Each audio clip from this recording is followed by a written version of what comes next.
নমস্কার, আমি তানিয়া। আমার একটি নতুন রেসিপিতে আপনাদের সকলকে স্বাগত। আজ বানাবো আপেলের চাটনি। তার জন্য দুটো আপেল নিয়ে নিয়েছি। এবার আপেল দুটোকে খোসা ছাড়িয়ে ভালো করে কেটে ধুয়ে নেব। এখন এগুলোকে একটি মিক্সির জারে ভালো করে পেস্ট করে নেব। এবার চাটনি বানানোর জন্য কড়াইতে দিয়ে দিয়েছি সর্ষের তেল। তেল গরম হয়ে এসছে। এখন ফোড়নে দেব 5 ফোড়ন এবং দুটো শুকনো লঙ্কা। এগুলোকে হালকা করে ভেজে দেব সামান্য একটু হলুদ গুঁড়ো আর একটুখানি নুন।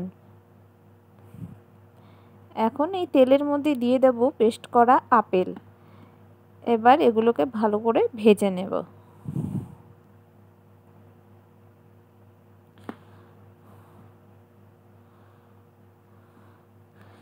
ভাজা ভাজা হয়ে এসছে, কড়াইয়ের গায়ের থেকেও ছেড়ে এসছে।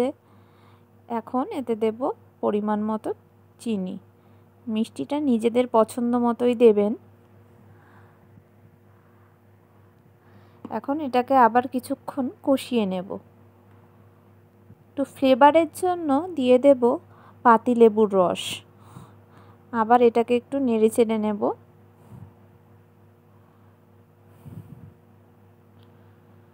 আমাদের আপেল প্রায় কষে এসছে। এখন এতে দিয়ে দেব পরিমাণ মতো জল। আমি চাটনিটা একটু ঘনই রাখবো, তাই অল্প পরিমাণেই জল দিয়েছি। আপনারা যদি চাটনিটা পাতলা খেতে চান তাহলে জলের পরিমাণটা একটু বেশি করে দেবেন। আমাদের চাটনি প্রায় হয়ে এসছে। এবার নামানোর আগে একটু ভাজা মশলা দিয়ে নেড়ে চেড়ে নামিয়ে নিলেই তৈরি সুস্বাদু আপেলের চাটনি। আশা করছি ভিডিওটা আপনাদের ভালো লাগবে। ভালো লাগলে লাইক এবং কমেন্ট করতে কিন্তু ভুলবেন না। ভিডিওটা সম্পূর্ণ দেখার জন্য অসংখ্য ধন্যবাদ।